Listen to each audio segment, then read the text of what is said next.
Okay, hello everyone once again. I hope all of you are doing great. So, we'll finally start with the first lecture of our advanced auditing subject. Now, in the introduction lecture, I gave you an overview of how, we are going to overall approach the subject, that is starting with standards on auditing, then eventually we'll go to company audit chapter, then professional ethics, and then, we'll move to your CARO and then the miscellaneous chapter. So, without wasting time, let's get started with the auditing standards part.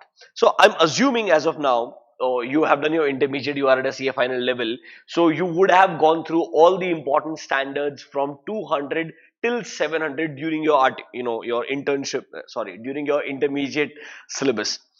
कुछ थोड़ा सा revision करते हैं, brush up करते हैं, and then will get started.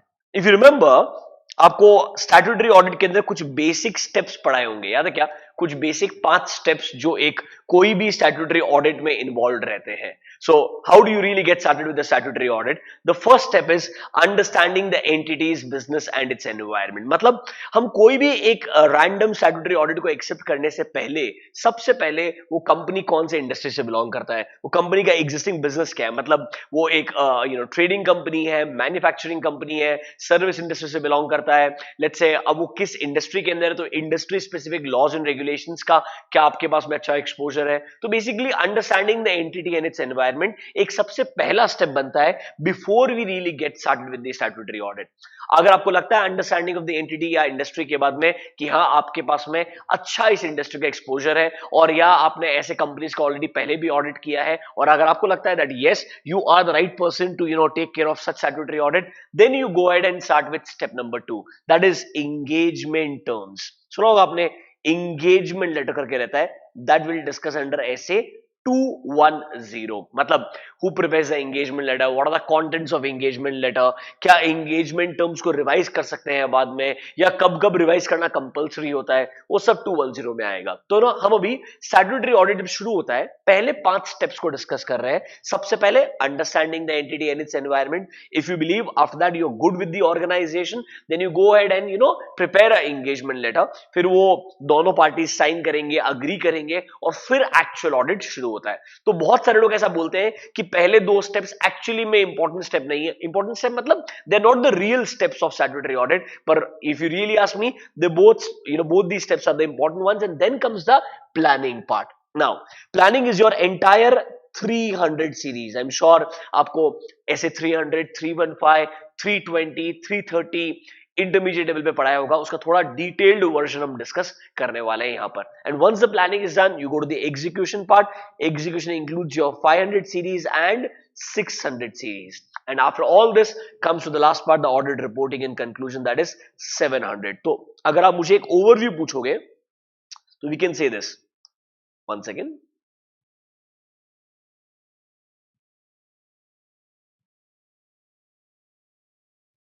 So we can say that we have 200 series, 300, 400, 5, 6, 7. Even 800 series भी है, पर वो अनफॉर्चुनेटली फाइनल के सिलेबस में भी नहीं है. पहले before ICI change the syllabus, 800 series, and then other standards like your SAEs, that is standards on assurance engagements, SRS, SREs, वो सब भी सिलेबस में थे. उनको फाइनल के सिलेबस से इवेंचुअली निकाल दिया है. मैं आपको एक पॉइंट के बाद में थोड़ा एक ओवरव्यू जरूर दूंगा उन अदर स्टैंडर्ड्स के बारे में, but our syllabus even at a final level is going to be from 200 till 700. So 200 is nothing but your some basic concepts in audit. So it will introduce you to basic concepts like what are engagement terms, then what is audit documentation, frauds के regarding auditor का normal responsibility क्या होता है, then joint auditor वाला concept क्या रहता है. थोड़ा कुछ basic concept 200 series में आएगा.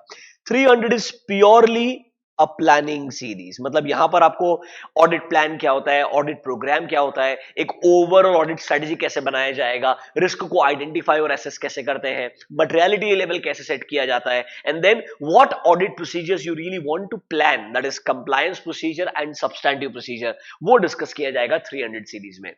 400 सीरीज अगर आप मुझे पूछोगे, यहां पर सिर्फ 2 ही स्टैंडर्ड है, 402 एंड 450. इसको हम अलग से कुछ एलोकेशन नहीं कर सकते हैं. यहां पर एक सर्विस ऑर्गेनाइजेशन वाला कॉन्सेप्ट आएगा, और दूसरा जब हम कुछ गलतियों को आइडेंटिफाई करते हैं, उन्हें इवैल्यूएट करने के लिए हम एक 450 करके स्टैंडर्ड दिया है. तो 400 is like a Okesh series, कुछ इसका स्पेसिफिक ऐसा डेडिकेटेड आप नहीं बोल सकते कि ये प्लानिंग वाला पार्ट है या एग्जीक्यूशन वाला पार्ट है. This is a general series made.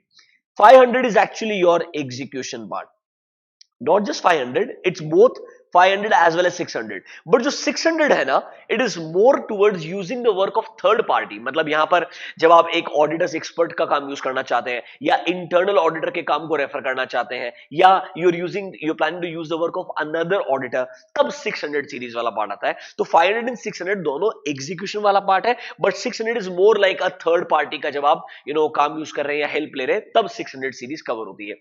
Once your entire audit procedure is done, then come to the last part, that is your 700, that is your audit reporting part. यहां पर आपको बताया जाएगा audit report का format क्या होता है, what are the different types of audit opinion do we have, then what are the contents of your audit report, then when should we modify our report and all. फिर कुछ other paragraphs होते हैं like key audit matter paragraph, emphasis of matter paragraph, other matter paragraph, उन सब का मतलब क्या होता है, वो सब कुछ 700 सीरीज में डिस्कस करेंगे. Now as I had informed you in the introduction lecture itself, auditing standards although आपने इंटरमीडिएट लेवल पे पढ़े हैं, आपको एक अच्छा अंडरस्टैंडिंग रहेगा. Maybe some of you let's say who are working in the statutory audit department who are using these standards day in day out. But जो ICI का एग्जाम में क्वेश्चन पूछने का तरीका है वो थोड़ा मिक्स्ड नेचर का है, मतलब मिला जुला है. मतलब sometimes they ask good case study based questions, but sometimes even in through a case study based question they ask a direct theoretical question. तो how should you really approach these standards, ये हम detail में भी discuss करना शुरू करेंगे. I think पहले कुछ फर्स्ट 40 hours का जो content है, that's going to be only on standards and auditing. Trust me, we'll try to discuss this in so much detail. From exam point of view, you're good. And let's say if you have never worked in a statutory audit department, but post qualification you want to join a statutory audit department in any of the firms across our country, you should be good enough to face the interview to understand what is the main role of these standards. तो उस तरीके से हम पूरा detail में discuss करेंगे. And you know this really well that at least 30 से 35 marks का जो वेटेज है out of 100, more than 30, somewhere between 30 to 35. rather last November 20 का जो अटेम्प्ट था, as we discussed in the introduction lecture, almost 38 marks के straightforward question auditing standard से आए थे. I am not even counting MCQs portion. So some of the attempts SS के ऊपर focus बहुत ज्यादा बढ़ जाता है, एग्जॉर्बिडेंट लेवल के क्वेश्चंस आ सकते हैं. So be prepared, this is a area where you have to be very very careful with. And बेटा एक बात और बोलता हूं, ऑडिटिंग स्टैंडर्ड्स ना आपके सिलेबस में सारे हैं, from 200 till 720, all of them are part of your syllabus. Last day आप सारे स्टैंडर्ड्स को पूरा स्टार्ट से स्क्रैच से नहीं पढ़ पाओगे. तो when we are discussing these standards even at a final level, I am going to ask you to make some running notes during the class. वो रनिंग नोट्स आपको सही में लास्ट डे रिवीजन करने में हेल्प करेंगे to identify मेरे को exactly किस स्टैंडर्ड में कितना पार्ट पढ़ना चाहिए, ताकि मेरे को एग्जाम के हिसाब से भी प्रिपरेशन अच्छा हो जाएगा. So from that perspective please don't take it negligently. I know you will be watching these lectures at home. तुम्हारे पास ऑप्शन है फास्ट फॉरवर्ड करने का. मेरा स्पीड ऑलरेडी बहुत तेज है, ठीक है. ड्यूरिंग रनिंग नोट्स तो मैं थोड़ा और धीरे हो जाएगा comparatively, but I would say don't try to skip things, try to watch every single minute carefully and make good running notes, ताकि आपके लिए लास्ट डे काम करना कम पड़ेगा एंड आपके लिए प्रॉब्ली एक मोर कंफर्ट सिचुएशन बन जाएगी ideally. So without wasting time, let's get started with the auditing standards. Now this I gave you the overview of 5 basic steps in statutory audit, and if you are my student from intermediate level, तुम्हें मालूम रहेगा I always start with the audit reporting part because I believe थोड़ा audit reporting का basics आना चाहिए, तब बाकी के standards को समझना और easy होता है comparatively. So we're going to follow the same path. We'll start with the audit reporting part. Should we get started, guys? Should we get started? I'm assuming you are saying yes wherever you are sitting. So let's start with SA 700. So let me give you an introduction to audit report first. Now, talking about audit report series, that is a 700 series, we have few important standards here. देखो, यहाँ पर एक old format करके दिख रहा है, एक revised format करके दिख रहा है. So, majority of you, I believe, who have written your intermediate in, let's say, May 19, November 19 onwards, आपको already revised standards पढ़ाए होंगे. And आपको ये बताया होगा that we had 700, 705, 706 as a old standard. इन तीनों को रिवाइज कर दिया गया. So we have revised 700, revised 705 and revised 706. And then एक नए स्टैंडर्ड को इंट्रोड्यूस किया, that is called as 701. It is nothing but key audit matter paragraph. Now it's been more than good 1 year it's in practice. आप recently कोई भी listed company का report निकाल के देखेंगे, आपको ये 701 देखने को पक्का से मिलेगा, revised audit report format देखने को मिलेगा. But I'm assuming that आप लोगों ने जो intermediate में पढ़ा होगा, maybe by now you are unable to retain everything, you may not be able to recall everything. So we'll do one thing, we'll not waste a lot of time on the old format, but थोड़ा एक old format का discussion करेंगे ताकि revised format आपका understanding better होगा. Number one, you'll understand how revised format is different from the old format, and then अगर कुछ specific questions आते हैं revised format में, उनका understanding आपका improve हो जाएगा if you know the both old and revised format. So without wasting time, we're going to start with our discussion on auditing standard number 700. पहले 700 से शुरुआत करेंगे, then we'll go to 705, 706. पहले एक अच्छा अंडरस्टैंडिंग लेंगे पूरे 700 सीरीज के इंपॉर्टेंट स्टैंडर्ड्स का. Okay, should we get started?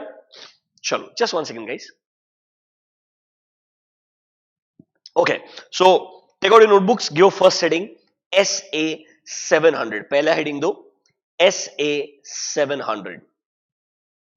I know ये सब आपने इंटरमीडिएट में पढ़ा है, थोड़ा जल्दी जल्दी डिस्कस करेंगे. 700, right down the name, forming an opinion on financial statements. SA 700, forming an opinion on financial statements. Forming an opinion on financial statements. SA 700. Forming an opinion on financial statements.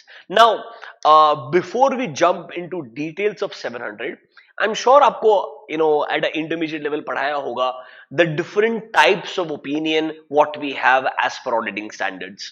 So कुछ लोगों को ये misconception होता है that there are 4 types of opinion. But let me tell you once again, there are only 2 types of opinion. So do one thing, under SA 700, write down point number 1. Under SA 700, write down point number 1. Types of audit opinion. Types of audit opinion. Write down point number 1. Types of audit opinion. Divide them in 2 parts. Number 1, modified opinion, and second is unmodified opinion. Divide them in 2 parts. पहला वाला रहेगा modified opinion, second one is called as unmodified opinion. Modified and unmodified opinion. Now, under unmodified, I repeat, under unmodified, write down, it can also be called as clean opinion or unqualified opinion. Under unmodified, write down, it can also be called as clean opinion or unqualified opinion. So unmodified को आप clean और unqualified opinion भी बोल सकते हो. हाँ, तो under modified, now write down. Now modified we have 3 options. Under modified we have 3 options. Qualified opinion, दूसरा adverse, and तीसरा disclaimer. So under modified 3 things will come: qualified, adverse and disclaimer. I am sure ये सब आपने सुने होंगे, आपको शायद पता होगा कि एडवर्स एक अलग कैटेगरी का ओपिनियन है. नहीं, एडवर्स एक कैटेगरी ऑफ मॉडिफिकेशन है, क्वालिफाइड एक कैटेगरी ऑफ मॉडिफिकेशन होता है. सो ब्रॉडर लेवल पे सिर्फ 2 ही टाइप के ओपिनियन है, modified and unmodified. Modifications 3 type के होते हैं, that is qualified, adverse and disclaimer. And ये जो जितने भी सारे मॉडिफिकेशंस हैं ये हम डिस्कस करेंगे SA 705 में. तो मॉडिफाइड ओपिनियन के आप ब्रैकेट्स में लिख सकते हो, रेफर SA 705. Refer SA 705. सो क्वालिफाइड क्या होता है, एडवर्स क्या होता है, डिस्क्लेमर क्या होता है, when do give qualified, when do we give adverse, ये हम डिटेल में डिस्कस करेंगे under SA 705. Now there are 2 broader types of opinion. One is called as unmodified opinion, second is called as modified opinion. What is the difference between these 2 words? So normally एक statutory auditor का objective क्या होता है? Statutory auditor का objective है to examine the financial statements and examine करने के बाद में ये कंक्लूजन ड्रॉ करे कि क्या उसे कुछ फाइनेंशियल स्टेटमेंट्स के अंदर मटेरियल मिसस्टेटमेंट्स मिले हैं क्या. You would have heard of this word, material misstatements. We'll discuss this word in detail, don't worry about this. But you know those misstatements which are so significant, हम एक misstatement को material कब बोलते हैं? जब वो मेरे users के decision को impact कर सकता है. आपको मालूम रहेगा statutory auditor users of financial statements के लिए report बना के देता है. तो अगर कोई ऐसी गलती आपको मिलती है जिसका impact आपके user के decision पे आ सकता है, तो वो गलती एज अ ऑडिटर आपके लिए कहलाती है material misstatement. So you know normally when you checking financial statements आप यही एग्जामिन करते हो, यही इवैल्यूएट करते हो that whether these financial statements are free from material misstatements और not. Because if there are material misstatements आपको वो चीज अपने रिपोर्ट के अंदर हाईलाइट करनी पड़ेगी, अपने रिपोर्ट को बदलना पड़ेगा. So can we say normally जो एक स्टैंडर्ड ऑडिट रिपोर्ट का फॉर्मेट होता है, टॉकिंग अबाउट है standard audit report format. Standard audit report format normally assume करो आप एक स्टैट्यूटरी ऑडिटर एक कंपनी के, आपने फाइनेंशियल स्टेटमेंट्स को एग्जामिन किया, एग्जामिन करने के बाद में you come to a conclusion that आपको कोई भी मटीरियल मिसस्टेटमेंट्स नहीं मिले हैं इस कंपनी के फाइनेंशियल स्टेटमेंट्स में, या आपको लगता है आपके जजमेंट में it is free from material misstatements, तो क्या आप क्लीन रिपोर्ट दे सकते हो? क्लीन रिपोर्ट का मतलब यह भी होता है कि स्टैंडर्ड रिपोर्ट में कुछ बदलाव नहीं लेकर के आना.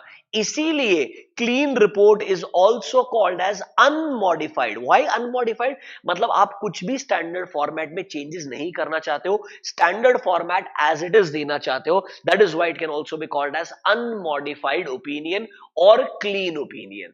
Now sir, in audit qualification is a negative word. In audit qualification is a negative word. Normally एक qualification देना मतलब आपको कोई गलतियां मिली है, आपको कोई गलती मिली है या मल्टीपल गलतियां मिली है जिसलिए आप अलग अलग क्वालिफिकेशंस दे रहे हो. तो सर जब हम ऐसा बोलते हैं कि हमें कोई भी मेजर मटेरियल स्टेटमेंट नहीं मिला है, हम कोई भी क्वालिफिकेशन देना नहीं चाहते हैं, तो can I say we are giving a clean report. That is why clean report can also be called as unqualified report or unqualified opinion. Why unqualified? Because there are no qualifications. Don't worry, we'll take actual examples of some reports to understand how a qualified opinion looks like, how a clean opinion looks like. I'll show you an example, don't worry about it. पहले एक overview दे रहा हूं आपको कि sir normally जो standard format है अगर हम बोलते हैं उसको हम कुछ बदलाव नहीं लाना चाहते हैं उसके अंदर, मतलब उसको मॉडिफाई नहीं करना चाहते हैं या उसमें कोई क्वालिफिकेशन देना नहीं चाहते हैं, that is why a clean report can also be called as unqualified report or unmodified report. क्या आपको ये वर्ड unmodified का मतलब थोड़ा समझ में आया है क्या? Why we have this word unmodified, why we have the word clean opinion or unqualified opinion. But assume करो अगर आपको कोई मटेरियल मिसस्टेटमेंट मिलते हैं, मैं आपको ये सेम एग्जांपल दिखाता हूं ताकि थोड़े आपके इंटरमीडिएट के डेज रिफ्रेश हो जाएंगे and hopefully you should be able to relate to them very easily. Just one second. Okay, forgot to download that.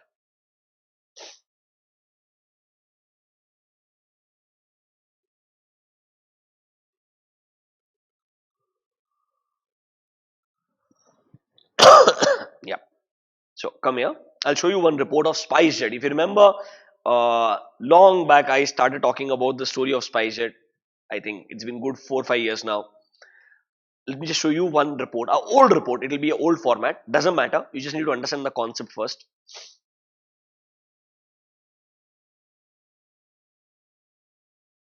See, it's a very old report of SpiceJet, 2014. Can you see? They've used the word qualified opinion or they've used the word basis for qualified opinion. So they've given a qualified opinion, that means they've given a modified opinion. And if I show you another report of SpiceJet where there is no qualified opinion, rather there is a clean opinion, another report, just for your reference. See, SpiceJet again, this is for 2015. Can you see directly one only opinion term is used? That means they have not used the word qualified opinion. So this is like a clean opinion where you believe the financial statements are giving a true and fair view.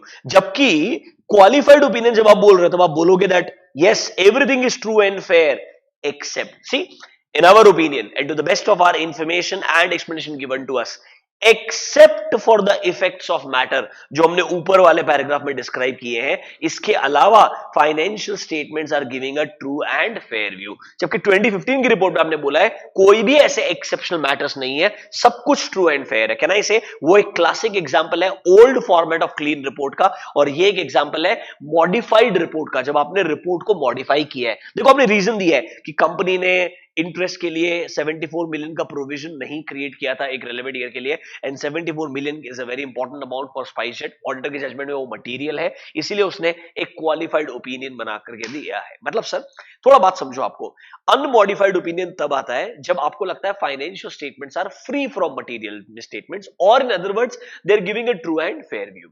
Modified opinion तब आएगा when there are सब material misstatements. अच्छा, modified कब कब आएगा, कैसे आएगा, वो सब 705 में डिस्कस करेंगे। अभी सिर्फ एक ओवरव्यू दे रहा हूं that how modified and unmodified two words and two different opinions exist.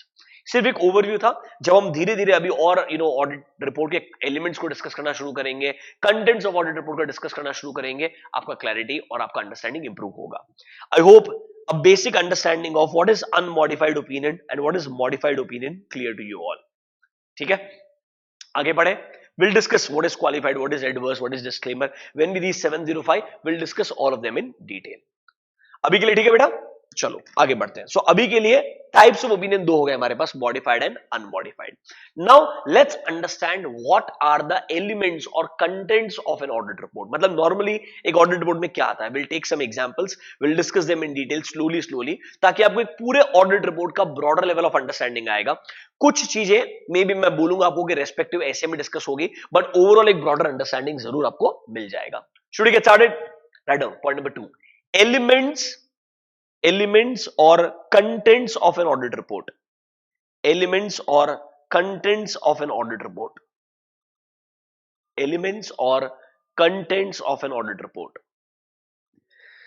Elements or contents of an audit report. Now, this was a very common question at an intermediate level. At a final level, they can ask you good MCQs. See, पूरा सिलेबस, the entire final का syllabus आपको detail में क्यों समझना है, because MCQ can come from anywhere. Do you get my point? And for that there is no special preparation required. आपको पूरा सिलेबस का इन डेप्थ अंडरस्टैंडिंग होना चाहिए, हर जगह बच्चा कंसेप्चुअल क्लैरिटी होना चाहिए। Let them ask a question at any place. वो बोलने के लिए केस स्टडी बेस्ड क्वेश्चन बनाता है, अल्टीमेटली तुम्हारा बेसिक कॉन्सेप्ट टेस्ट कर रहा है एमसीक्यू के अंदर। तो दो 30 marks you don't have to prepare separately. You have to be very careful during the lectures.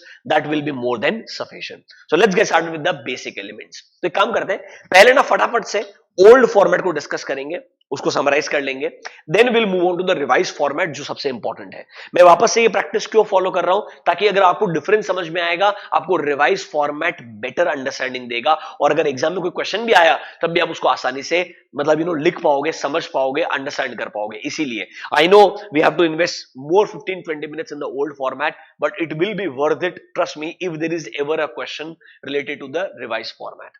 Should we get started? Okay, now basic element. सबसे पहले हम बात करते हैं ओल्ड फॉर्मेट। तो आप एक काम करो, लिखो point number 1, old audit report format. Write down, old audit report format. तो हम एक काम करते हैं, एक ओल्ड ऑडिट रिपोर्ट निकाल लेते हैं, स्पाइसजेट वाला निकाल लेते हैं, और धीरे धीरे डिस्कस करना शुरू करते हैं। Old audit report format. चलो, सबसे पहले क्या आएगा? सबसे पहले आएगा title. What is the title? Independent Auditors Report. तो आप एक काम करो, नोटबुक में लिखते भी जाओ, साथ साथ में डिस्कस भी करते जाएंगे। Write down number A, under old format number A, title. सबसे पहले आएगा टाइटल। नॉर्मली टाइटल में क्या आता है? Independent auditors report. सो टाइटल के आगे डैश करके लिखो इंडिपेंडेंट ऑडिटर्स रिपोर्ट। सबसे पहले आ गया टाइटल, डैश करके लिखो independent auditors report. Independent auditors report. Then write down point number B, addressee. मतलब ये रिपोर्ट किसको एड्रेस किया जा रहा है? ये report normally members of the company को एड्रेस करते हैं, शेयर होल्डर्स को एड्रेस करते हैं। So write down point number B, addressee dash members of XYZ। जो भी कंपनी रहेगी उसके नॉर्मली मेंबर्स को एड्रेस किया जाता है। Number B, addressee, members of XYZ। So we have title, we have addressee. Then comes your opening paragraph or introductory paragraph. Write down point number C. Opening paragraph or introductory paragraph. Opening paragraph or introductory paragraph. Now, what is your opening paragraph or what is your introductory paragraph? मतलब हमने इस company का audit किया है, तो company का नाम क्या है, कौन से पीरियड के लिए ऑडिट किया है, किस चीज का ऑडिट किया है, एक बेसिक इंट्रोडक्शन रहेगा। देखो, we have audited the financial statements of SpiceJet Limited, which comprises balance sheet, profit and loss account, cash flow statement, notes to accounts and आज की तारीख में एसओसीई भी आता है, those companies which complies with Ind AS, that is statement of changes in equity. तो ये क्या है मेरे लिए? ओपनिंग पैराग्राफ जैसा है, मतलब हमने किस कंपनी का ऑडिट किया है, किस पीरियड के लिए ऑडिट किया है, किस चीज का ऑडिट किया है, वैसा एक इंट्रोडक्शन वाला पार्ट रहेगा। तो ओपनिंग और इंट्रोडक्टरी पैराग्राफ डैश करके लिखो। It includes name of the entity, comma, period audited, name of the entity, comma, period audited, comma, details of financial statement elements,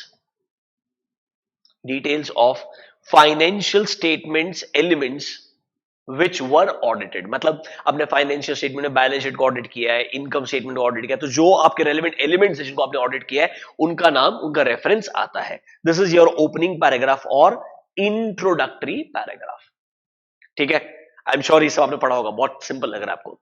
let's go next. उसके बाद लिखो नीचे स्कोप पैराग्राफ। नेक्स्ट आएगा scope paragraph. After opening paragraph comes your scope paragraph. Scope paragraph dash करके लिखो। It includes managements responsibility,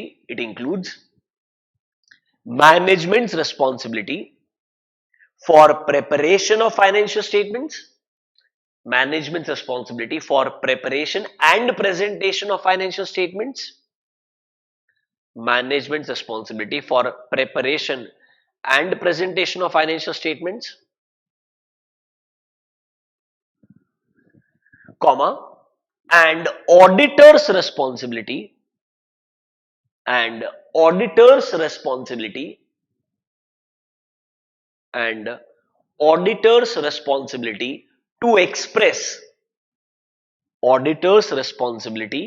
to express an opinion on those financial statements. Auditor's responsibility to express an opinion on those financial statements. Auditor's responsibility to express an opinion on those financial statements. तो basically management का responsibility है to prepare and present financial statements. ये आपको पहले भी पढ़ाया होगा, आपको मालूम रहेगा अकाउंटिंग स्टैंडर्ड्स या रेलेवेंट इंड एस जो भी एप्लीकेबल है कंपनी के लिए, उनका प्रॉपर कंप्लायंस करते हुए प्रिपरेशन करना चाहिए, शेड्यूल 3 को फॉलो करना चाहिए डिस्क्लोजर रिक्वायरमेंट्स के लिए। एंड ऑडिटर का ड्यूटी बनता है जितने भी एप्लीकेबल ऑडिटिंग स्टैंडर्ड्स है उनको दिमाग में रखते हुए उसने प्रॉपर स्टैट्यूटरी ऑडिट परफॉर्म करना चाहिए। तो अगर आपको रेफरेंस के लिए चाहिए तो आपको थोड़ा रिमाइंड कर दूं, सेक्शन 133 ऑफ कंपनीज एक्ट बोलता है कंपनी के लिए जो भी एप्लीकेबल अकाउंटिंग स्टैंडर्ड्स है, इंड एस है, वो उन्हें कंप्लाई करने पड़ेंगे। ये ड्यूटी रहेगा मैनेजमेंट का एंड ऑडिटर इवैल्यूएट करेगा ऐसा हुआ है या नहीं हुआ है। Then we have section 143 that is powers and duties of the auditor. वहां पर आपका सबसेक्शन नंबर 10 जो है वो इनडायरेक्टली बोलता है ये ऑडिटर का ड्यूटी बनता है to comply with all applicable ASs. So 133 is for accounting standards and Ind AS and 143 subsection 10 is for auditing standards कि इनका कंप्लायंस ऑडिटर ने इंश्योर करना चाहिए, ये ऑडिटर का ड्यूटी बनता है। यही चीज आपको normally management responsibility paragraph and auditors responsibility paragraph में मिलता है। ये पैराग्राफ्स को काफी रिवैम्प किया है एंड रिवाइज फॉर्मेट में काफी डिटेल्स ज्यादा आती है, उनको हम डिस्कस करेंगे। That is more important from exam point of view. अभी के लिए सबसे पहले क्या पढ़ा, टाइटल आएगा, then we have addressee, then एक ओपनिंग पैराग्राफ आता है, फिर आता है स्कोप पैराग्राफ जहां पर मैनेजमेंट का रिस्पांसिबिलिटी एंड ऑडिटर का रिस्पांसिबिलिटी दोनों के बारे में डिस्कशन किया जाता है। ये हम डिस्कस कर रहे हैं old format of audit report. Can we go next, आगे बढ़ेगा। चलो नेक्स्ट क्या है, can you see the next paragraph, basis for qualified opinion paragraph. But remember, एक मिनट रुक जाओ, let me show you the clean report also. मैंने आपको स्पाइसजेट का क्लीन रिपोर्ट भी दिखाया था, वापस दिखाता हूं। अगर आप स्पाइसजेट का क्लीन रिपोर्ट देखोगे, title, addressee, opening paragraph, scope paragraph and then directly आपको ओपिनियन दिखेगा। मतलब ओल्ड फॉर्मेट में अगर आप क्लीन रिपोर्ट दे रहे हो तो डायरेक्टली ओपिनियन आएगा, basis for modified opinion paragraph नहीं आएगा। मतलब सर अगर आप क्लीन रिपोर्ट दे रहे हो तो कोई बेसिस पैराग्राफ आता ही नहीं है, डायरेक्टली ओपिनियन पैराग्राफ आता है। बट अगर आप एक मॉडिफाइड ओपिनियन दे रहे हो तो आपको पहले एक बेसिस देना पड़ेगा, रीजनिंग देना पड़ेगा कि आप क्यों मॉडिफाइड ओपिनियन एक्सप्रेस करना चाहते हो, और फिर आपका एक्चुअल मॉडिफाइड ओपिनियन आएगा। तो आप एक काम करो, write down the next point, basis for, write down the next element, basis for modified opinion paragraph. Write down basis for modified opinion paragraph. Basis for modified opinion paragraph. Brackets में लिखो, refer SA 705. Refer SA 705. मतलब अगर 705 applicable है तो ही आपका ये basis for modified opinion paragraph आएगा। अगर क्लीन ओपिनियन आएगा तो ये बेसिस पैराग्राफ नहीं आता है in case of old audit report format. या बेसिस पैराग्राफ में क्या आएगा, you will give you reason why exactly you have expressed a modified opinion. Now modified opinion can be qualified or it can be adverse or it can be disclaimer. तो ये paragraph का heading भी बदलते जाएगा, it can be basis for qualified or it can be basis for adverse or it can be basis for disclaimer depending upon the different category of modification you want to give. तो sir ये basis paragraph के अंदर हमको reason for modification देने पड़ेंगे, जैसे कि हमने यहाँ पे एग्जांपल देखा, they did not make a provision of x amount, that is why I want to express a qualified opinion. Sir ये हो गया basis paragraph. After this right down the next element, opinion paragraph. Next element लिखो opinion paragraph. Next element लिखो opinion paragraph. Now normally जब clean opinion हुआ तो सिर्फ opinion heading आएगा एंड नॉर्मल आपका ओपिनियन आएगा, in our opinion to the best of our information and explanation given to us the financial statement gives a true and fair view. But अगर आप modified opinion दोगे तो आपको opinion के आगे रेस्पेक्टिव मॉडिफिकेशन वाला टर्म ऐड करना पड़ेगा। क्या आप क्वालिफाइड ओपिनियन देना चाहते हो, क्या आप एडवर्स देना चाहते हो, क्या आप डिस्क्लेमर देना चाहते हो, you will have to add that term. So can I say opinion paragraph can be for a clean opinion or it can be for a modified opinion also. उस तरीके से आपका opinion paragraph आने वाला है। Don't worry about this. इसको revised format में हम और डिटेल में डिस्कस करेंगे बिकॉज वहां पर ज्यादा रेलेवेंस रहेगा। अभी सिर्फ एक ओल्ड फॉर्मेट का आपको अंडरस्टैंडिंग दे रहा हूं। तो स्टार्ट किया था हमने टाइटल के साथ में, उसके बाद एड्रेस ही था, फिर हमारा ओपनिंग पैराग्राफ था, फिर हमारा स्कोप पैराग्राफ जहां पर मैनेजमेंट का रिस्पॉन्सिबिलिटी एंड ऑडिटर का रिस्पॉन्सिबिलिटी था।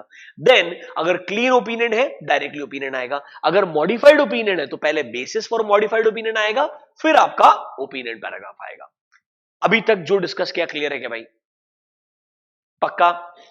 चलो इसके बाद में क्या आएगा, देयर आर टू पैराग्राफ्स, एक होता है एम्फसिस ऑफ मैटर पैराग्राफ, एक होता है other matter paragraph. Right down next EOM paragraph और नेक्स्ट लिखो OM paragraph. EOM paragraph and OM paragraph.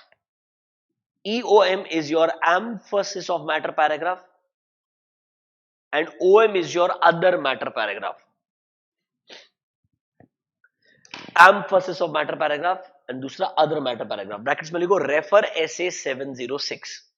अगर 706 एप्लीकेबल है तो शायद EOM पैराग्राफ आ सकता है या शायद OM पैराग्राफ आ सकता है या दोनों भी आ सकते हैं। अब ये डिपेंड करेगा कि यार EOM का मतलब क्या होता है, when do we give normally EOM paragraph. तो इसके लिए हमको 706 डिटेल में डिस्कस करना पड़ेगा।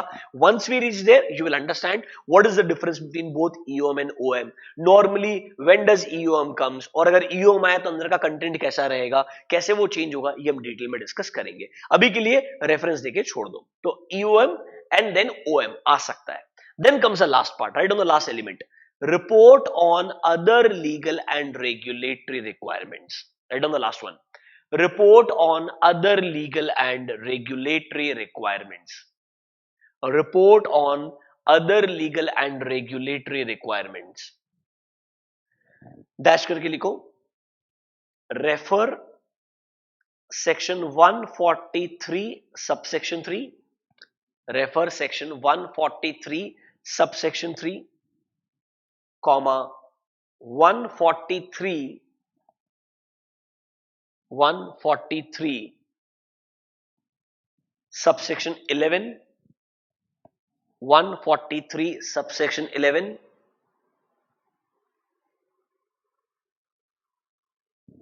and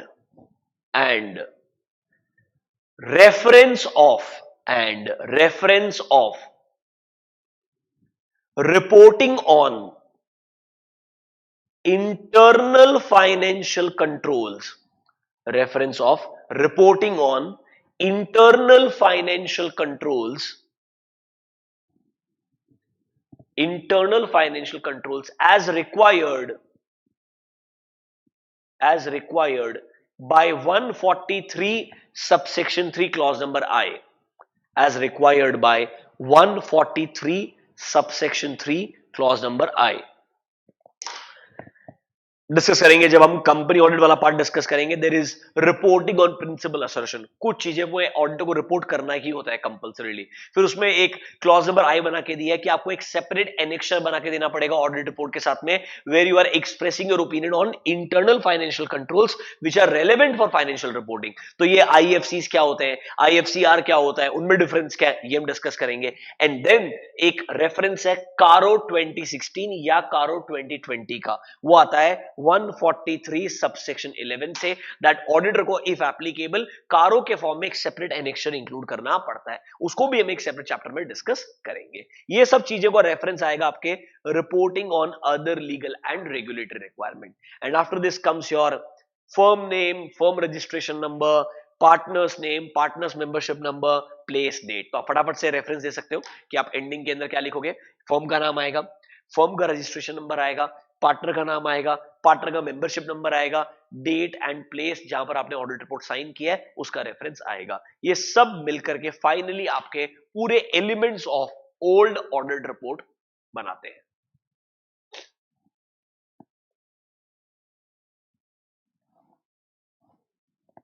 elements of old audit report complete होते हैं.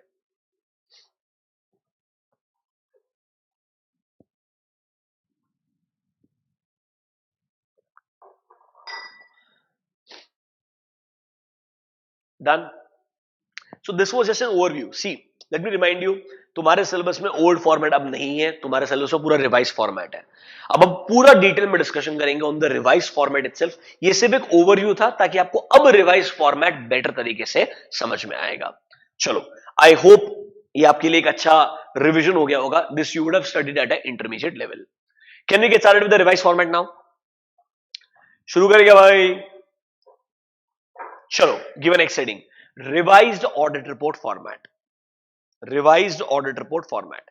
मैं आपको पहले एक ड्राफ्ट फॉर्मेट दिखाता हूं, बाद में हम रिलायंस का एक एक्चुअल रिपोर्ट ले लेंगे लास्ट ईयर का, उसको देखेंगे रेफरेंस करने के लिए. ठीक है, let's start with the draft audit report format, revised वाला. ओके, डोंट वरी, आपके नोट्स के अंदर बहुत सारे ऐसे ऑडिट रिपोर्ट के फॉर्मेट्स मैंने दिए, तो आप रेफर कर सकते हो. आपका अंडरस्टैंडिंग ब्रिलियंट होगा, डोंट वरी अबाउट इट. चलो, let's start with the revised audit report format. सबसे पहले देखो क्या लिखा है वापस, इंडिपेंडेंट ऑडिटर्स रिपोर्ट. मतलब टाइटल सेम रहने वाला है क्या? फटाफट revise audit report format number A, quickly उड़ा दे जाओ. टाइटल सेम ही रहने वाला है, title dash independent auditors report, no difference at all. Title dash independent auditors report. उसके बाद नेक्स्ट पॉइंट नंबर बी देखो क्या लिखा है, to the members of ABC. Absolutely same, कोई डिफरेंस नहीं है. एड्रेस ही एकदम सेम रहेगा, जो भी कंपनी के रेलेवेंट मेंबर्स रहेंगे उनका रेफरेंस आ जाएगा.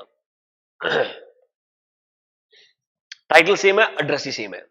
अब एकदम इंपॉर्टेंट चीज देखो, ओल्ड फॉर्मेट में वो क्या पढ़ाया था, सबसे पहले आएगा ओपनिंग पैराग्राफ और इंट्रोडक्टरी पैराग्राफ. यहां पर देखो क्या है, it's a report on audit of stand alone financial statements. Okay, अंदर का कंटेंट है क्या? कुछ नहीं है.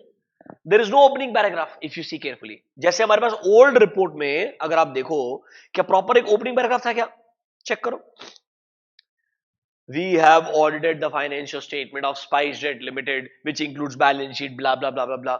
अब रिवाइज फॉर्मेट अगर आप देखोगे तो उस रिवाइज फॉर्मेट में आपको ये ओपनिंग सिर्फ एक स्टेटमेंट दिख रहा है, that it's a report on audit of financial statement. So where is the opening paragraph? And wait, directly देखो आपको क्या दिख रहा है, ओपिनियन दिख रहा है. बट यहां पर नोटिस करो, ओपिनियन के अंदर आपके पास में दो अलग अलग पैराग्राफ्स है. ओपिनियन के अंदर आपके पास में दो अलग अलग पैराग्राफ्स है. अब एक काम करो, read the first part of opinion with me. देखो, we have audited the financial statements of ABC limited.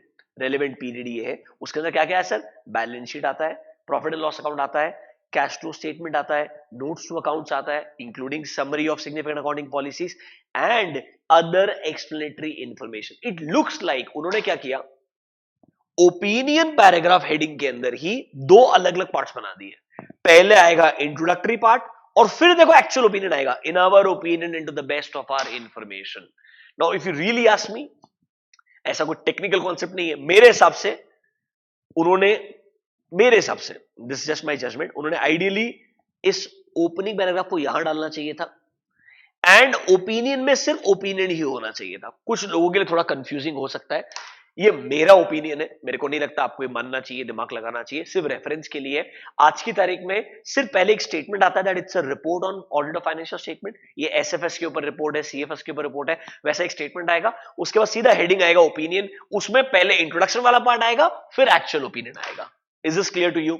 आपको डिफरेंस क्लियरली समझना चाहिए ओल्ड फॉर्मेट और रिवाइज फॉर्मेट में। कभी कभी वो इवन कैसे एलिमेंट्स आते हैं, किसमें क्या आता है, उस पर भी क्वेश्चन एमसीक्यू के फॉर्म में आ सकता है। So it is possible, that is why we are going in so much detail. So let's do one thing, under elements title हो गया है, address ही हो गया है, लिखो point number C, लिखो point number C, a statement, a statement, a statement that it's a report on, that it's a report on audit of standalone financial statement. A statement that it's a report on audit of standalone financial statements. सिर्फ ये statement आएगा that it's a report on audit of standalone financial statements. इसके बाद directly आएगा opinion heading. So write down point number D. Opinion heading. Opinion heading. Opinion heading dash करके लिखो आगे। इन the revised audit report format, मैं language ऐसा लिखवा रहा हूं ताकि आपका पूरा अंडरस्टैंडिंग आप लिख रहे हो, समझ रहे हो। आपको एग्जाम में ये नहीं लिखने का है, एग्जाम में ये अंडरस्टैंडिंग के बेसिस पे जो क्वेश्चन आएगा that you should be able to answer. ठीक है, तो ओपिनियन हेडिंग डैश करके लिखो in the revised audit report format. Opinion heading in the revised audit report format, opinion heading includes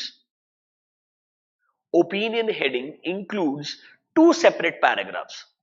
Opinion heading includes two separate paragraphs, wherein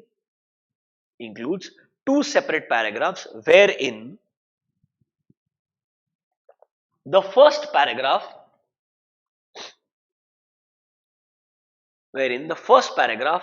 is actually the introductory paragraph. The first paragraph is the introductory paragraph, which includes name of the entity, comma, period for which financial statements are audited, name of the entity, comma, period for which financial statements are audited, and details of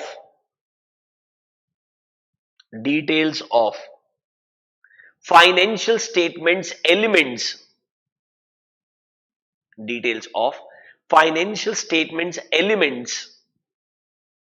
covered during the audit.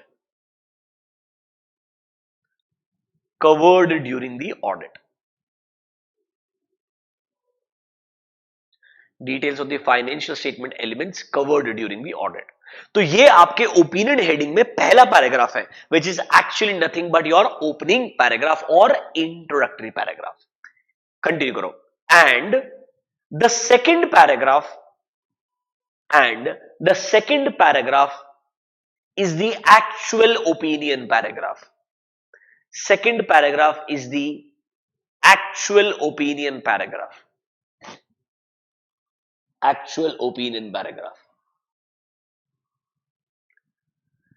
ना आपके दिमाग में doubt आएगा, देखो मुझे बताओ, old format में जब क्लीन ओपिनियन था तब तो कोई प्रॉब्लम था ही नहीं। क्लीन ओपिनियन के केस में डायरेक्टली क्या था भाई, ओपिनियन आता था सीधा सीधा, and there was nothing called as basis for opinion paragraph. Yes और no? Sir can I say clean opinion के अंदर सिंपल स्ट्रेटजी था. In case of clean opinion we just had opinion, no basis for opinion paragraph. ये था ही नहीं, it didn't exist. समझ लो मेरा बात. तो कहना इसे जब मॉडिफाइड ओपिनियन आएगा तो ये बेसिस भी आएगा प्लस ओपिनियन पैराग्राफ आएगा, जो मैंने आपको दिखाया था एक sample. I showed you the sample 705 के बाद वाला, याद है क्या आपको?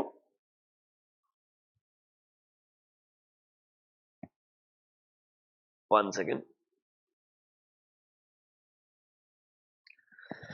706 के बाद में ही रहा. देखो आपने प्रॉपर एक बेसिस फॉर मॉडिफाइड ओपिनियन बनाया था और उसके बाद में ओपिनियन बनाया था.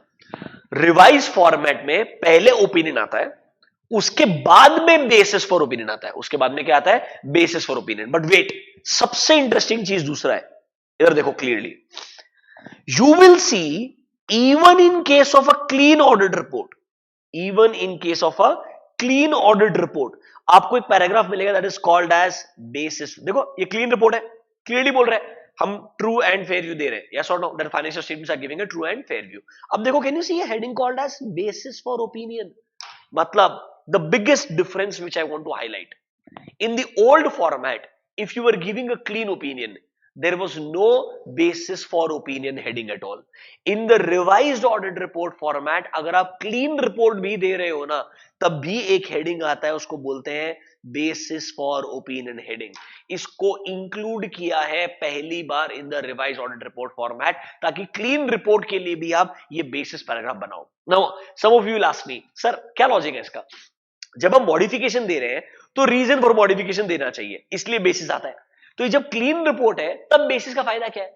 अरे यार मेरे को एक बात बताओ, नॉर्मली जब का स्टैंडर्ड ऑडिट रिपोर्ट होता है ओल्ड फॉर्मेट, उसमें ओपिनियन पैराग्राफ पढ़ के एक लेमैन क्या समझ सकता है कि आपने एग्जैक्टली किया क्या है? It's very difficult to understand. So it's more sensible कि थोड़ा क्लैरिटी रहे, थोड़ा ऑडिटर इस चीज को एक्नॉलेज करे दैट भाई नॉर्मली क्लीन ओपिनियन तक आने के लिए भी मैंने एग्जैक्टली क्या काम किया है, क्या मैंने ऑडिटिंग स्टैंडर्ड्स को कंप्लाई किया है, क्या मैं इंडिपेंडेंट था, क्या मैंने कोड ऑफ एथिक्स को फॉलो किया है पूरा का पूरा, क्या मैंने proper sufficient and appropriate audit evidences को ऑब्टेन किया है या नहीं किया है. एटलीस्ट एक बेसिक एक्नॉलेजमेंट तो बनता है कि नहीं बनता है. इसीलिए basis for opinion paragraph include किया गया है. ये क्लीन ओपिनियन के केस में भी आएगा. And read the content. See, we conducted our audit in accordance with standards on auditing specified under 143 subsection 10. मतलब क्लियरली बोलेंगे हमने ऑडिट कैसे किया है, जो भी स्टैंडर्ड्स ऑन ऑडिटिंग हमें कंप्लाई करने चाहिए थे, जो हमारा ड्यूटी बनता है, जो ड्यूटी है वो दिया है कहां पर? 143 सबसेक्शन. इसका इंटरप्रिटेशन सुनो,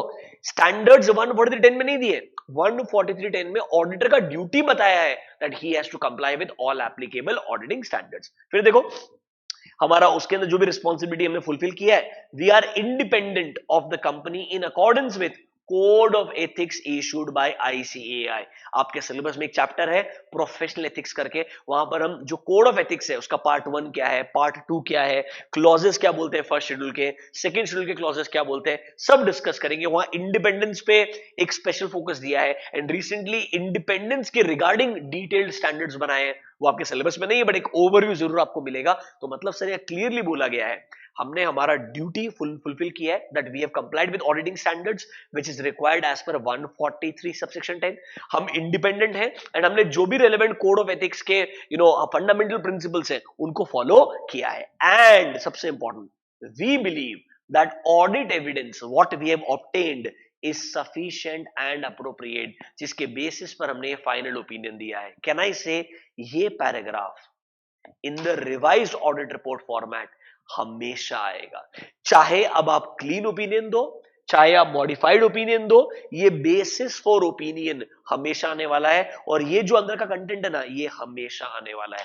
I will show you one more example, but ये हमेशा आएगा. Keep that in mind. Is this clear? This is one of the biggest difference between the old format and the revise format. Late me show you another revise audit report format only, but the modified opinion example. एक example और दिखाता हूं आपको.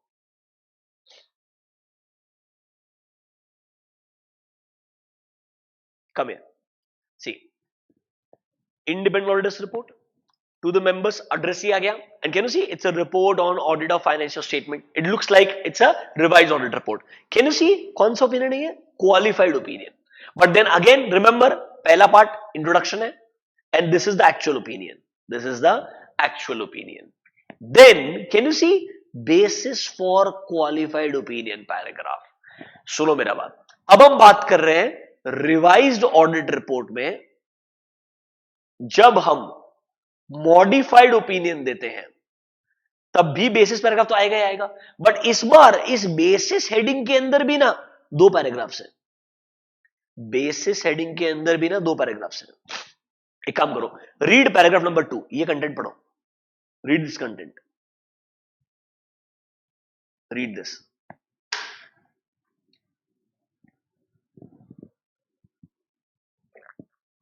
क्या exact same content है कि जब भी आपका नॉर्मल रिपोर्ट आएगा 14310 वाला duty, code of ethics comply करने वाला duty, sufficient and appropriate audit evidence obtain करना ही पड़ेगा. एंड जो पहला पार्ट है, this is your actual reason for modification, this is your actual reason for modification. मतलब sir basis for opinion clean report अगर है, सिर्फ ये पैराग्राफ आएगा जो नॉर्मली हमने इंश्योर किया to come to a conclusion. अगर मॉडिफाइड हुआ तो दो पैराग्राफ्स आएंगे. ठीक है, I hope this is clear to you. Notebooks, write down next point. आपका ओपिनियन पैराग्राफ हो चुका है, write down the next heading, basis for opinion heading. Write down the next point, basis for opinion heading, basis for opinion heading. Dash करके लिखो, as per revised audit report format, as per revised audit report format, basis for opinion heading, as per revised audit report format, basis for opinion heading should be included,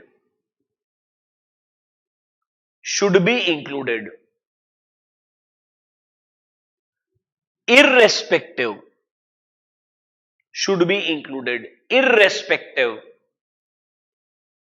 of the type of audit opinion, irrespective of the type of audit opinion, irrespective of the type of audit opinion. That means even in case of a clean report, that means even in case of a clean report, basis for, even in case of a clean report, basis for opinion heading should be included. Even in case of a clean report, basis for opinion heading should be included. Full stop, continue. This will include the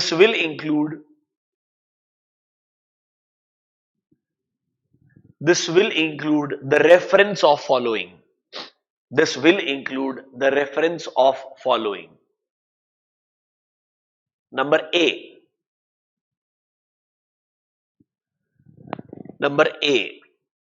Auditor has conducted his audit. Auditor has conducted his audit in accordance with essays, as specified duty under 143 subsection 10,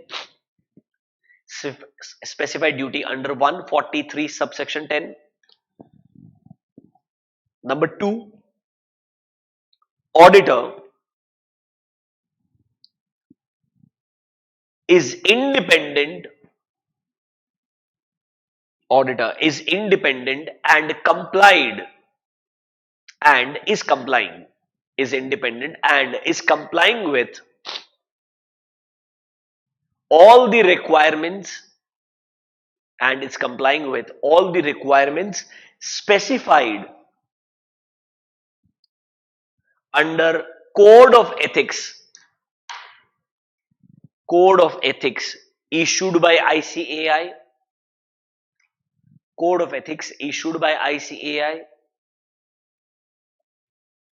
and number 3, code of ethics issued by ICAI, and number 3, Auditor has obtained sufficient and appropriate audit evidences. Auditor has obtained sufficient and appropriate audit evidences to provide sufficient and appropriate audit evidences to provide a basis for his opinion. To provide a basis for his opinion. To provide a basis for his opinion. देखो sir, वापस से revise करते एक बार. Revise format है, सबसे पहले title आएगा, address ही आएगा, उसके बाद में एक स्टेटमेंट आएगा that it's a report on audit of SFS और सीएमएस. फिर डायरेक्टली आएगा ओपिनियन हेडिंग. ओपिनियन हेडिंग में ही 2 पैराग्राफ आएगा, इंट्रोडक्टरी पैराग्राफ, एक्चुअल ओपिनियन. फिर सर एक पैराग्राफ आएगा बेसिस फॉर ओपिनियन. चाहे क्लीन रिपोर्ट हो या मॉडिफाइड रिपोर्ट हो, ये बेसिस फॉर ओपिनियन हेडिंग आने वाला ही है. अगर क्लीन रिपोर्ट हुआ तो सिर्फ इतना ही नॉर्मल चीज है कि हमने ऑडिट कैसे कंडक्ट किया है, हमने कोड ऑफ एथिक्स से कंप्लायंस इंश्योर किया है, इतना पार्ट ही आएगा. अब यहां पर आपके पास में नीचे लिखो नोट, एक नोट लिखो, special note.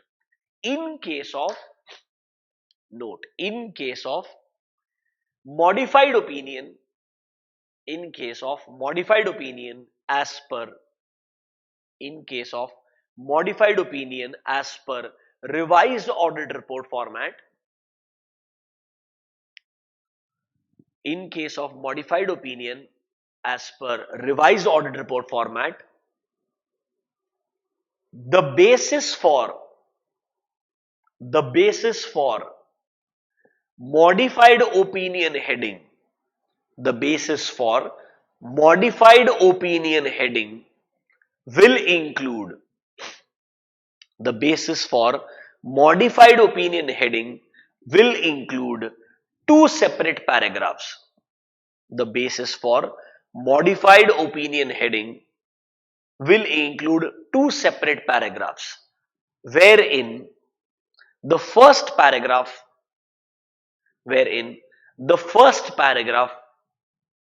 will include the actual reasons for modification,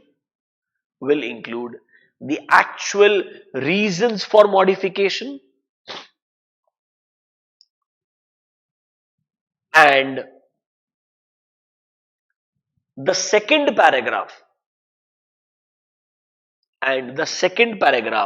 will include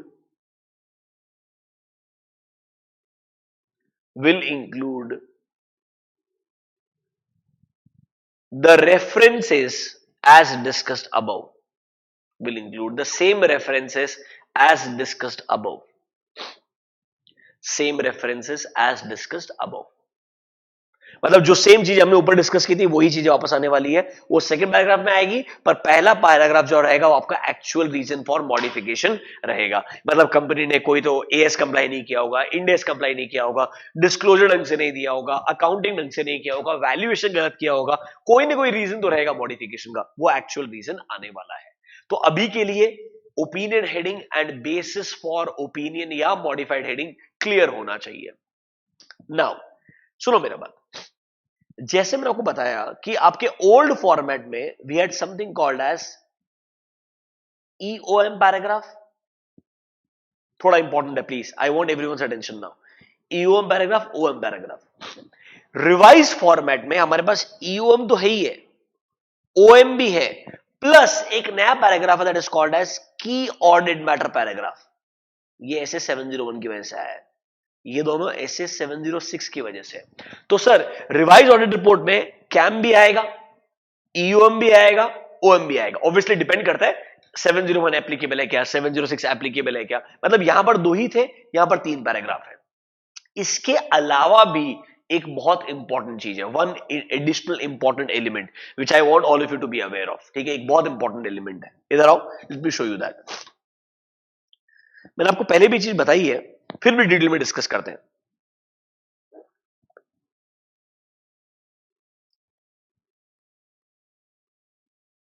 देखो, मैं ये स्पाइसजेट वाला एग्जांपल क्यों लेता हूं, आपको समझ में आएगा.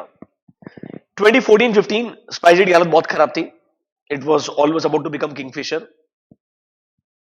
तब उनके पास एक ऑडिट रिपोर्ट में पैराग्राफ था, उसको बोला है एम्फसिस ऑफ मैटर पैराग्राफ। देखो क्या रीजन दिया उन्होंने, we draw attention to note number 2A, which indicates that the company has incurred a net loss of 10,000 million during the year.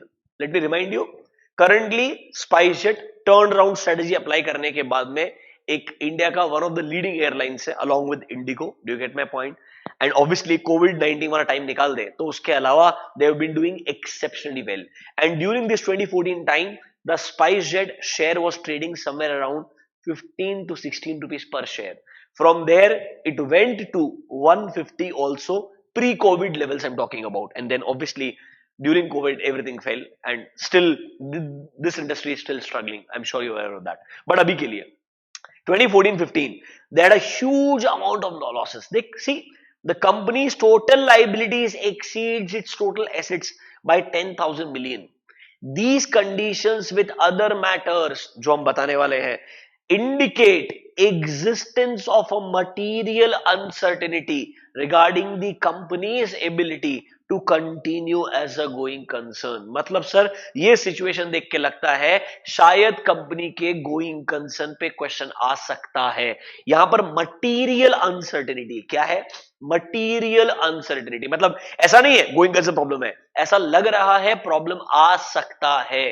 ये matter emphasis of matter paragraph में include किया गया था 2014 की रिपोर्ट के अंदर। Now let me show you a revised audit report का format.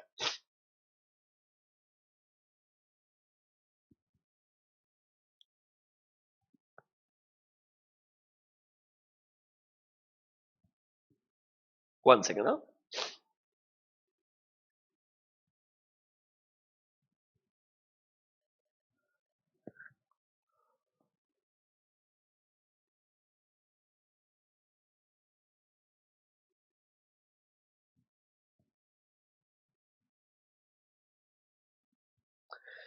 So we have SF570 that is going concern. उसके अंदर एक एडिशनल चीज मतलब रिवाइज ऑडिट रिपोर्ट के अंदर एक नया चेंज लाया गया। देखो ढंग से format, title, addressee, report on audit of financial statement, can you see opinion heading directly आ गया, बेसिस फॉर ओपिनियन हेडिंग आ गया। उसके बाद में can you see another heading, एक हेडिंग मिलेगा आपको नया, देखो material uncertainty related to going concern. Read the content, पढ़ के देखो। दिस वाज इंट्रोड्यूस्ड इन 2018, 2018 में आया, पढ़ के देखो अंदर कंटेंट एक बार।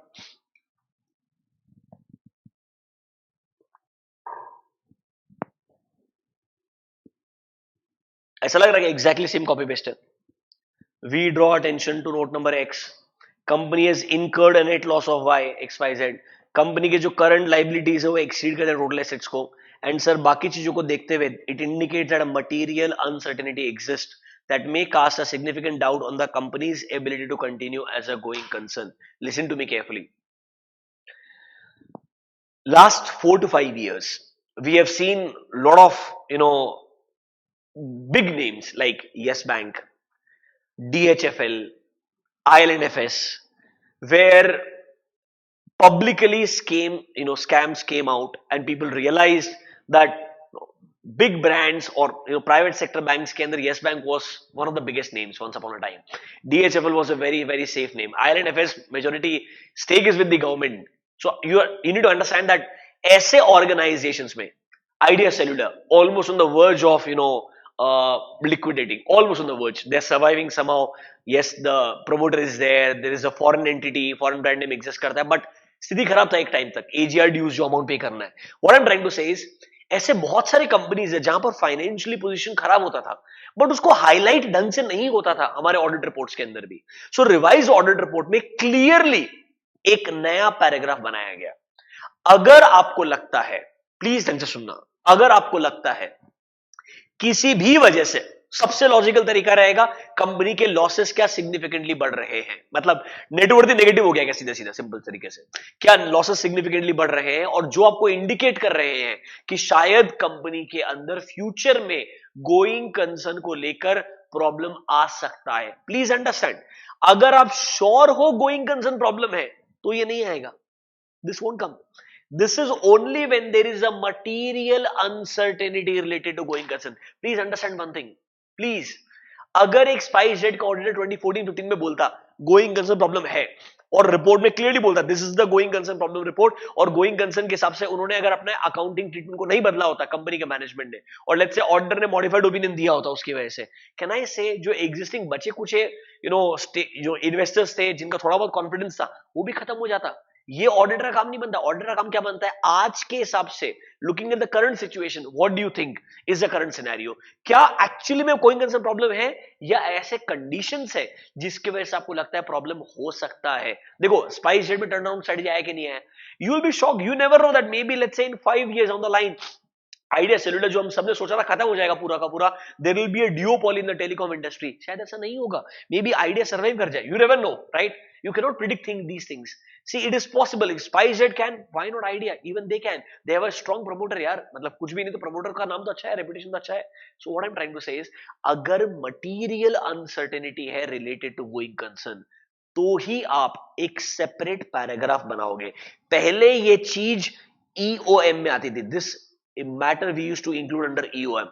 Now it won't come under EOM, it will come as a separate heading altogether, that there can be material uncertainty related to going concern, but this may not come in all audit reports, only if there is a material uncertainty ये हमारे report में आएगा। So what if there is a going concern problem, क्या करेंगे हम, we will discuss under 570, don't worry, 570 में इस चीज को हम रिविजिट करेंगे, डिटेल में डिस्कस करेंगे, अभी सिर्फ बता रहा हूं एक अलग से हेडिंग भी आ सकता है। I will show you also idea के रिपोर्ट में, डीएचएफएल के रिपोर्ट में आपको मैं दिखा सकता हूं, late me show you one thing.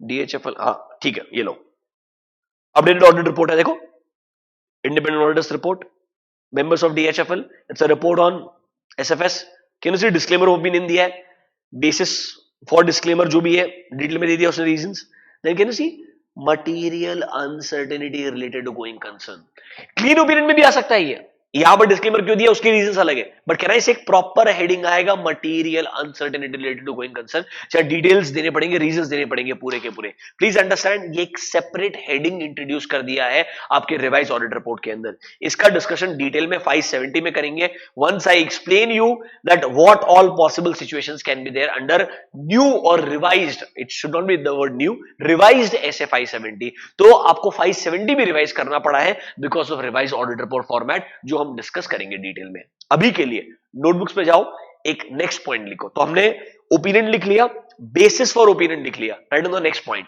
Material uncertainty related to going concern, write on the next point, material uncertainty related to going concern, material uncertainty related to going concern, dash करके लिखो, refer S A 570 brackets में लिखो revised, refer S A 570 revised for details, refer S A 570 revised for details. ये हम 570 में जब पढ़ेंगे मैं आपको पूरा एक्सप्लेन करूंगा डिटेल में कब ऐसा होगा, किस तरीके का कंटेंट आना चाहिए, बट अंडरस्टैंड ये एक अलग से हेडिंग आ सकता है, रादर आएगा if there is a material uncertainty related to going concern, मतलब सर ये चीज पहले ओल्ड फॉर्मेट में एग्जिस्ट नहीं करती थी, रिवाइज फॉर्मेट में उसको वापस से नया इंक्लूड किया है, तो सर कैन आई से अब हमारे पास क्वेश्चन बचता है what about KAM, EOM and OM, और ओल्ड में थे हमारे पास सिर्फ ईओएम एंड ओएम, नॉर्मली आपने सुना होगा दैट ईओएम के बाद में ओएम आता है, अगर दोनों है तो, ईओएम है ही नहीं तो सिर्फ ओएम आएगा। हमारे पास अब एक additional matter that is called as key audit matter paragraph, तो आप एक काम करो, write down the next element key audit matter paragraph, next element key audit matter paragraph, dash करके लिखो, refer S A 701, refer S A 701, refer S A 701, next लिखो emphasis of matter paragraph, emphasis of matter paragraph, emphasis of matter paragraph, dash करके लिखो, refer S A 706, refer S A 706, यहां पर एक note लिखो, important note, इसके नीचे एक नोट लिखो, note as per revised audit report format, as per revised audit report format, EOM paragraph, EOM paragraph can be included. EOM paragraph can be included either before CAM. EOM paragraph can be included either before CAM or after CAM. Either before CAM or after CAM, depending upon auditor's judgment. Depending upon auditor's judgment. Please ढंग से सुनो मेरा बात, मैं आपको पढ़ाऊंगा detail में 706 में जब जाऊंगा, I will explain you this in detail. Please, बहुत सारे लोगों को लगता है पहले कैम आएगा, नॉर्मली पहले कैम ही आता है हमारे ऑडिट रिपोर्ट में और बाद में ईओएम आता है, बट इसका मतलब ये नहीं है ये पहले नहीं आ सकता है, it can be the other way around also. EOM में भी इंक्लूडेड बिफोर कैम ऑल्सो, ये डिपेंड करेगा आप क्या मैटर इंक्लूड करना चाहते हो। अगर वो कैम में आने वाले मैटर से भी ज्यादा इंपॉर्टेंट है तो उसके ऊपर भी आ सकता है। ये रिवाइज्ड 706 में लिखा है, हम डिटेल में डिस्कस करेंगे, don't worry about it. Is this clear to you? अभी सिर्फ एक रेफरेंस दे रहा हूं, डिटेल में डिस्कशन रेस्पेक्टिव ऐसे में करने वाला हूं। बेयर ऐसे ओपन करके I will prove it to you, ये कहां लिखा हुआ है, डोंट वरी अबाउट इट। अभी के लिए मेरा बात मान लो, ताकि एमसीक्यू में अगर ऐसे क्वेश्चंस आ जाए ना, you should be able to answer, because MCQ में वो ऐसे ट्रिकी लैंग्वेज यूज करने का ट्राई करेगा कि ईओएम कंपल्सरीली कैम के बाद में आना चाहिए, ऐसा नहीं है, it can come even before KAM also. Now what about other matter paragraph? तो कैन आई से अगर कैम पहले आया बाद में ईओएम आया तो उसके बाद ओएम आ सकता है, या पहले ईओएम आया बाद में कैम आया उसके बाद में ओएम आ सकता है, इट इज पॉसिबल। बट एक सिचुएशन और है, रिवाइज ऑडिट रिपोर्ट फॉर्मेट में ऐसा भी बोला है, ये ओएम जो है जरूरी नहीं है हमेशा ईओएम या कैम के बाद में आए। This OM can also come after auditors responsibility. ढंग से देखना, देखो ढंग से, revise audit report format, title, addressee, report on audit of financial statements, opinion paragraph, basis for opinion. Can you see एक रेफरेंस दिया है की ऑडिट मैटर पैराग्राफ का, फिर कुछ तो अदर इंफॉर्मेशन करके डिस्कस करेंगे, don't worry about it, will discuss that. फिर बाद में management responsibility, auditors responsibility, and देखो उसके बाद में उन्होंने अदर मैटर पैराग्राफ दिया है। कुछ ऐसा एग्जाम्पल भी दिखा सकता हूं आपको मैं जहां पर कैम के बाद ईओएम है और डायरेक्टली ओएम है। तो ओएम ना नॉर्मली अगर आप मुझे पूछोगे, आइडियली सबसे आखिरी में, जो हमारा report on other legal and regulatory requirement जो है ना, नॉर्मली इसके पहले ही इंक्लूड होता है, पर आपको लगता है बहुत इंपॉर्टेंट है, आप इसको ईओएम के बाद भी इंक्लूड कर सकते हो, सिर्फ ऑडिटर के जजमेंट के हिसाब से, और कुछ भी अलग बात नहीं है। Write down next point, other matter paragraph. Write down next point, other matter paragraph. It can be included, it can be included either after, it can be included either after,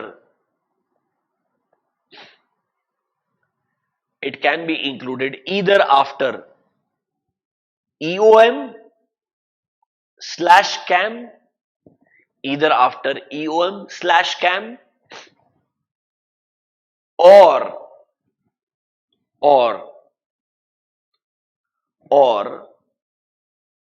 right before, or right before report on other legal and regulatory requirements, right before report on other legal and regulatory requirements, right before report on other legal and regulatory requirements. देखो आप में से कुछ लोगों को थोड़ा डर लग रहा होगा, sir day one first lecture में why are you discussing the entire revise audit report directly, हमें ये ईओएम क्या है ओएम क्या आता ही नहीं है अभी तक। देखो बेटा थोड़ा एक ओवरव्यू है ये, don't worry about this, we will revisit the audit report chapter once again, एक सेपरेट चैप्टर के फॉर्म में भी है, उसको हम रिविजिट करने वाले हैं, पर एक ओवरव्यू आपको देना जरूरी है, इसके बिना ये डिस्कशन शुरू नहीं हो सकता है। एंड जो बाकी आने वाले स्टैंडर्ड्स है ना, वो कहीं ना कहीं ऑडिट रिपोर्ट स्टैंडर्ड से कनेक्टेड रहेंगे, हर स्टैंडर्ड में रेफरेंस आने वाला है, इसीलिए आपको थोड़ा एक ओवरव्यू देना अभी का भी जरूरी है, it is very very essential according to me. इससे ही आप थोड़ा कंफर्टेबल हो पाओगे आगे, वरना तकलीफ होएगा आपको बाद में। तो प्लीज थोड़ा सा स्टार्टिंग में आपको डिफिकल्ट लग रहा होगा, but don't worry about this, we will revisit to all this, ठीक है। अब ना एक इंटरेस्टिंग चीज दिखाता हूं आपको मैं, late me show you revised Reliance का रिपोर्ट, लेटेस्ट रिपोर्ट दिखाता हूं रिलायंस का, देखना ढंग से, independent auditors report to the members of Reliance Industries. It's a report on SFS. Opinion paragraph. Opening, actual opinion. Clear है? Basis for opinion. Same reference of 143.10. Code of ethics. And we have obtained sufficient and appropriate audit evidences. After this, can you see key audit matter paragraph? Normally नए audit reports में सबसे ज्यादा content जो है आपको की audit matters में ही मिलेगा. क्यों ऐसा, क्या रेलेवेंस है, 7-0 में बताएगा. सारे की ऑडिट मैटर्स आ गए. These are all key audit matters. Once your key audit matters are over, can you see यहां पर कोई ईओएम नहीं आया है. No EOM here, no material uncertainty related to going concern. But एक नया पैराग्राफ है, देखो. Information other than financial statement and auditors report thereon. ये आ रहा है SA 720 से. There is SA called as 720. ये रिवाइज्ड स्टैंडर्ड है. मैंने आपको बहुत पहले बताया होगा कि हमारा जो ऑडिट रिपोर्ट है वो एनुअल रिपोर्ट में आता है. एनुअल रिपोर्ट में फाइनेंशियल स्टेटमेंट और ऑडिट रिपोर्ट के अलावा भी बहुत सारा इंफॉर्मेशन रहता है. क्या ये हमारे स्टैट्यूटरी ऑडिटर का ड्यूटी बनता है, उसने एटलीस्ट एक बार उस एनुअल रिपोर्ट को गो थ्रू करना चाहिए और प्राइमा फेसिया उससे कुछ अगर गलत इंफॉर्मेशन दिख रहा है तो उसके रिगार्डिंग एक्शन लेना चाहिए. ये रिस्पॉन्सिबिलिटी 720 में दिया है एंड ये अब से एक अलग से पैराग्राफ बन के हमारे रिपोर्ट में आता है. नॉर्मली ये कैम और ईओएम के बाद में इंक्लूड होता है, बट देन अगेन सब्जेक्टिव है. अगर ईओएम है ही नहीं, ओएम है ही नहीं, डायरेक्टली कैम के बाद में आ सकता है. तो नोटबुक में एक नेक्स्ट एलिमेंट लिखो, information. Right down next point. Information other then the financial statements and auditors report thereon. Information other than the financial statement and auditors report thereon. And the auditors report thereon. लिखो, refer SA 720 for the same. Refer SA 720 for the same. Refer SA 720 for the same. हम उसको detail में discuss करेंगे, don't worry about this. और आपको समझ में आएगा कि ये पैराग्राफ का रेलेवेंस क्या है. अच्छा स्टैंडर्ड है. एंड रिसेंटली नवंबर 20 एग्जाम के अंदर 720 के ऊपर एक क्वेश्चन भी पूछा गया है, जिसका मतलब ये नहीं है कि आने वाले 2 एग्जाम के अंदर कभी एक क्वेश्चन नहीं आ सकता है. ऑब्वियसली थोड़ा चांसेस कम है, बट ये रिवाइज स्टैंडर्ड है जिसपे ऑलरेडी रिसेंटली क्वेश्चन पूछा गया था. क्या क्वेश्चन था, कैसे आंसर करना है, हम डिस्कस करेंगे. Don't worry about this. ठीक है. अब देखो हमारी रिपोर्ट में बचा क्या है. फाइनली वो 2 चीजें बची है, management responsibility and auditors responsibility. Right on next point. responsibilities of management for preparation and presentation of financial statements. Responsibilities of management for preparation and presentation of financial statements. Responsibilities of management for preparation and presentation of financial statements. And अगला heading लिखो, auditor's responsibility for the audit of these financial statements.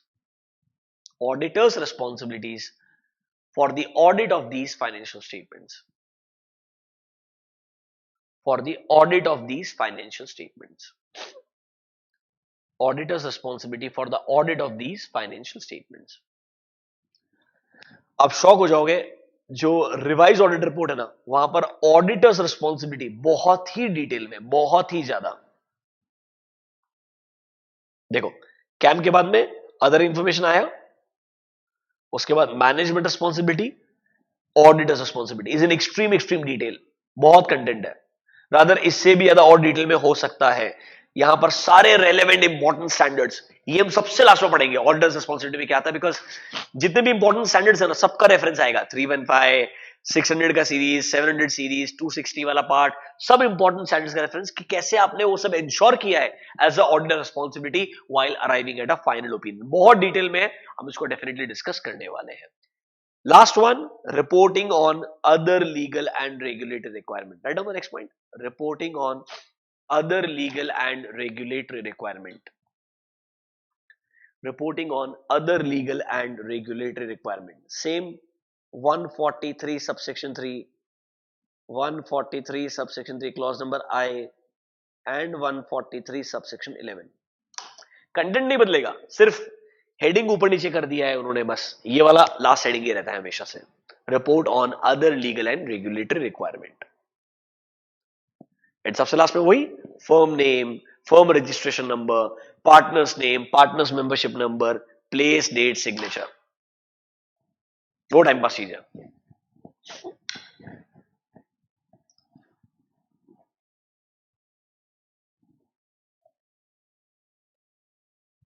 थोड़ा एक overview समझ में आया क्या revise audit report format का?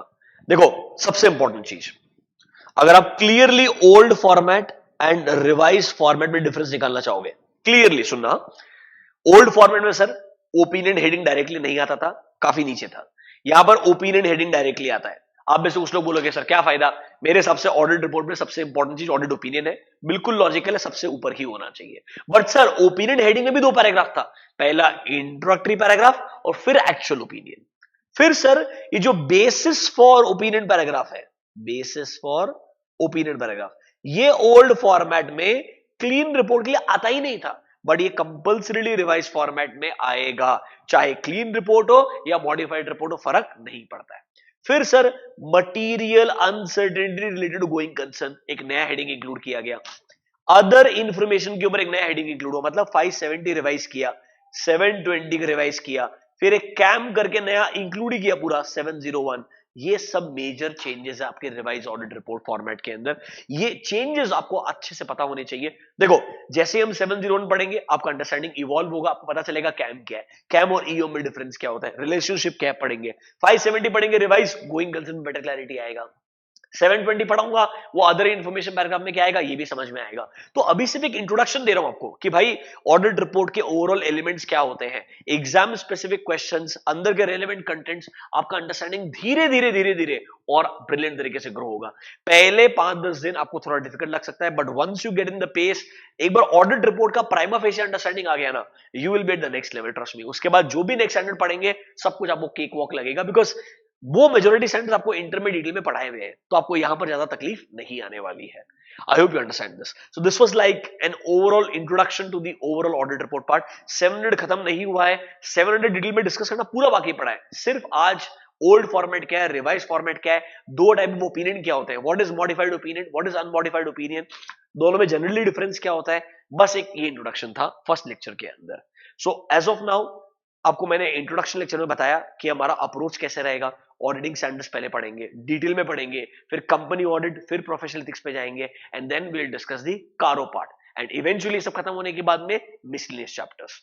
पूरा मैंने आपको चैप्टर वाइज वेटेज बताया, एग्जाम के सबसे इंपॉर्टेंट क्या है। फिर फाइनली इस लेक्चर में हमने शुरुआत किया कि सर ऑडिटिंग स्टैंडर्ड्स के अंदर हम सबसे पहले ऑडिट रिपोर्ट से शुरुआत करेंगे, तो इंट्रोडक्शन टू ऑडिट रिपोर्ट यही खत्म होता है। अब 700 का डिटेल वाला वर्जन आएगा, 705 का मतलब मॉडिफिकेशन क्या होता है, कब मॉडिफिकेशन आएगा, फिर हम जाएंगे आगे रेस्पेक्टिव एसेस के ऊपर। सी पहले एक दो तीन लेक्चर थोड़ा सा बहुत धीरे धीरे जाएंगे, and then once you are comfortable with the reporting part, बाकी स्टैंडर्ड्स आपको तकलीफ नहीं आएगी, will be able to go little quicker comparatively. ठीक है guys, I hope it was a great experience. Thank you, enjoy, bye bye.